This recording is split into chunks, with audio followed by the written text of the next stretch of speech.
Hey everyone, so welcome back to another Prism Caribbean video, and today we'll be going through algebra, continuing from the last video, right?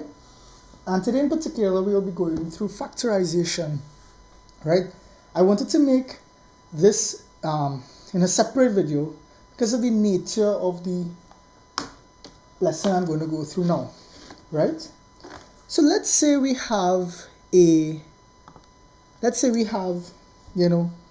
an expression, right? Let's just say a, right? Or let's just say example one for now, to not confuse anyone with that, with the letters and stuff, right? Example one, let's say we have some expressions, 10x cubed, and let's say y squared. Let's say we also have 5x squared, y to the power of 5. And let's say we have 15x y cube. Of course the x will be understood to have to be to the power of 1, right? Right, sorry about that. And we would like to find the highest common factor, right? So we basically do like what the question says, highest common factor. We look at this and we know that one number that can go in all three numbers with 10, 5, and 15 is 5, and it's the highest number that can go into all these three numbers here without leaving a remainder, right? So we put down the 5, and of course we're going to have an x and a y. Now we look at to see what x in particular can go into x cubed, x squared, and x. And we only have one result. That will be x to the power of 1. Because if we multiply x by x, we'll get x squared. And if we multiply x to the power of 1 by x squared, we'll get x cubed. Now with regards to the y now, the highest common factor will be the 2 in this case, because it's the lowest among the y's, right? And hence why we can put it there. So how does this work? If we had to factorize this, the 5 can go into 10, 5, and 15. The x can go into the x cubed, x squared, and x to the power of 1. And the y squared, of course, can go into all the y's. And that's just pretty much the key for it. Let's go through another example. Example 2. We have a to the power of 6, b to the power of 7, and c to the power of 8. And let's say we have a to the power of 4, b by itself, b to the power of 1, and of course c to the power of 6. Right? Let's say we have a cubed, b to the power of 9, and let's say something crazy like c to the power of 10. We know our answer is going to involve a, b, and c. Highest common factor. And we're dealing with the highest common factor of everything here, right? We know we're going to have an a, b, and a c. Now, with regards to the a, the highest common factor won't be 6 because that wouldn't be able to go into 4 and 3. Likewise with 4. However, with the 3, we can use the indices rule where if we multiply using the same base, we add the powers. So a to the power of 3 can go into a to the power of 4 by multiplying by another a. Or a to the power of 1. And a to the power of 3 can go into the a to the power of 6 by multiplying it by a to the power of 3. Of course, we will just add the indices and we'll get a to the power of 6. So we put down the 3. And now with regards to b, we have b to the power of 7, b to the power of 1, and b to the power of 9. b to the power of 1 is the lowest in terms of indices power. So we put on that. Why? Because if we multiply that by b to the power of 6, we can get b to the power of 7, and likewise if we multiply by b to the power of 8, we can get b to the power of 9. And again with c, we have c to the power of 8, c to the power of 6, and c to the power of 10. If you catch onto the trend, you'll realize that it will be 6.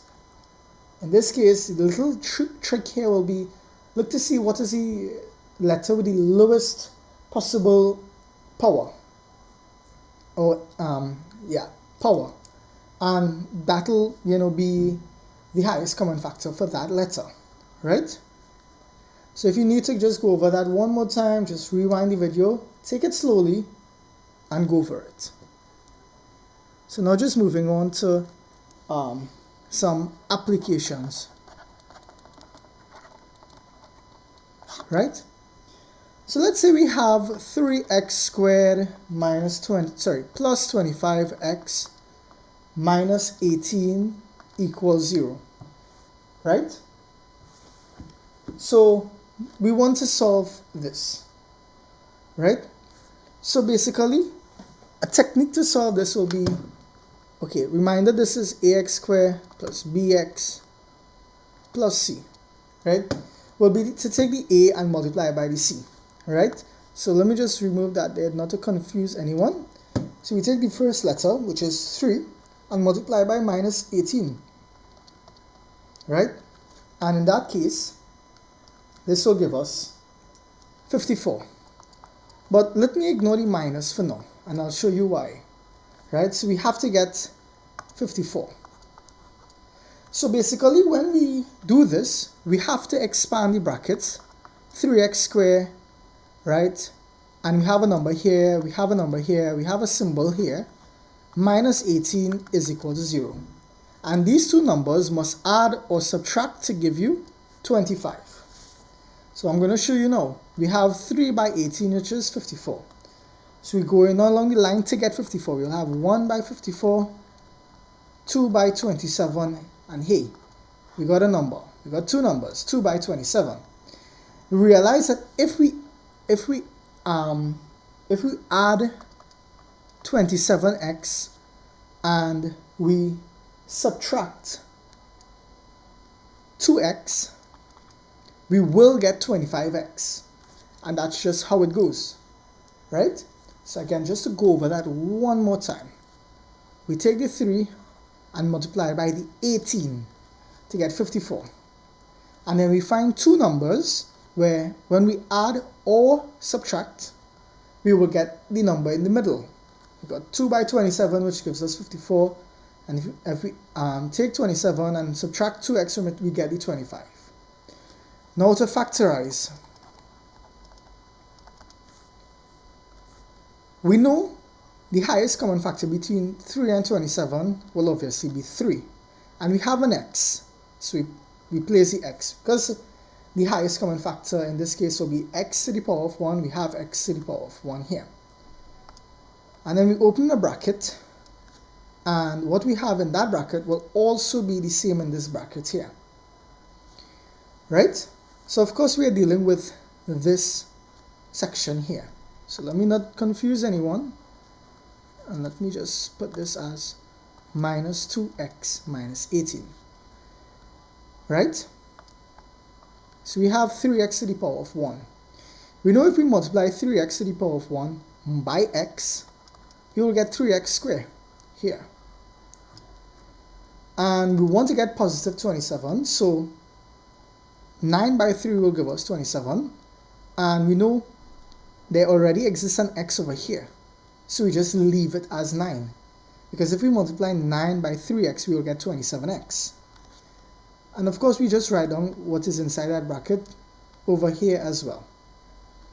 We know we're going to deal with some negatives, so we place a negative out. And now we want to find a number to place here, which will, when we expand this bracket, we will get back the values here, right? So when we take, for instance, 2, negative 2 by x will give us negative 2x, and negative 2 by 9 will give us negative 18. And we combine these values here, 3x and minus 2, into 1 in the brackets, right, into 1. And then we have the other bracket, which is the same, which will give us x plus 9. Now this is the factorized form. right?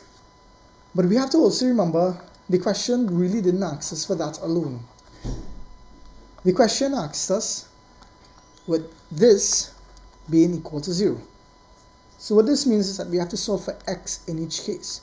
So this will be 3x minus 2 is equal to 0, which we have 3x is equal to 2, and x is equal to 2 over 3, right? And then we have x plus 9 equal to 0, and of course, transposition will give us x is equal to minus 9.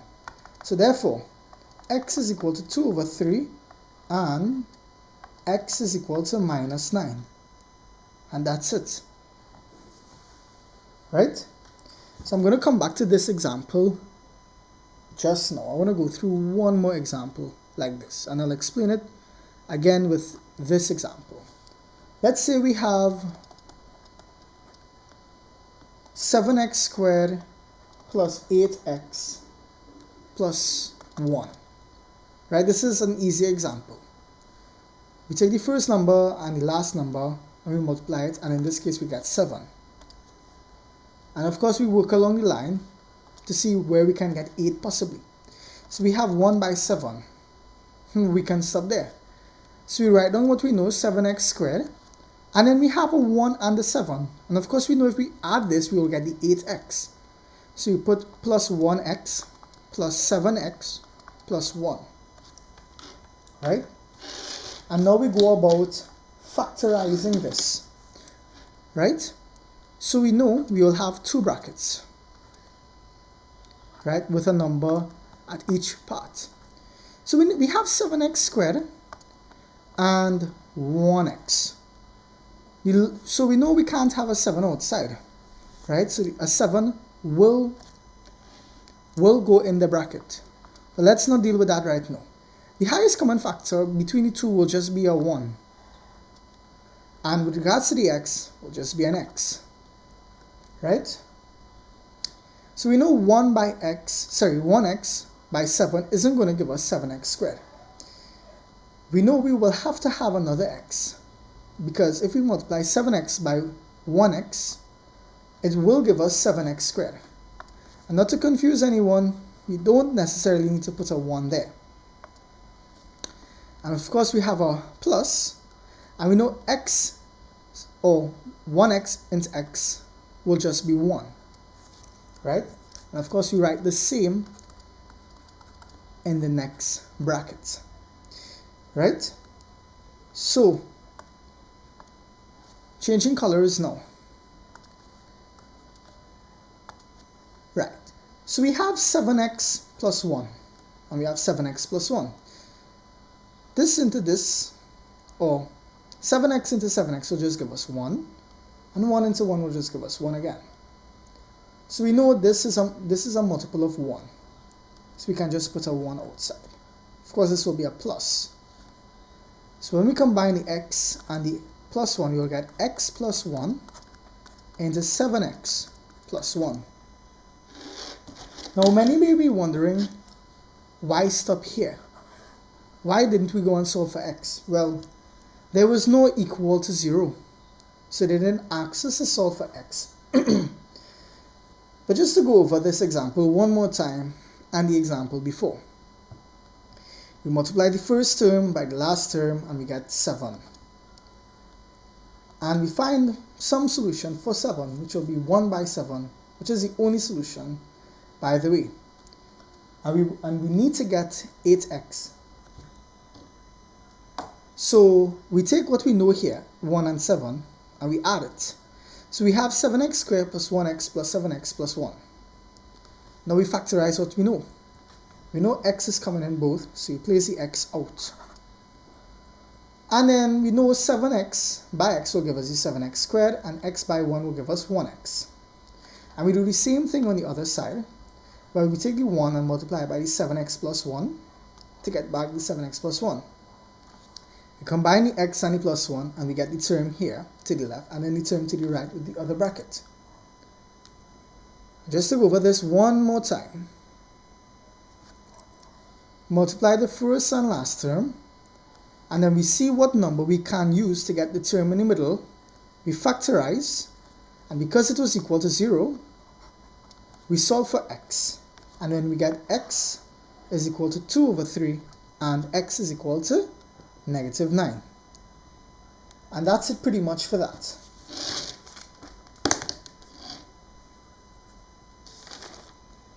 And I'll be moving on to the next video, in which we will be doing addition and subtraction of algebraic expressions, which is a quite simple topic. And we may even move on to do multiplication and division of algebraic expressions. But for now, I am your tutor, Jordan Jaffa, and this has been a wonderful session for Prism Caribbean Math. I do look forward to see you in the next video to come, where we continue our lesson on algebra. Thank you.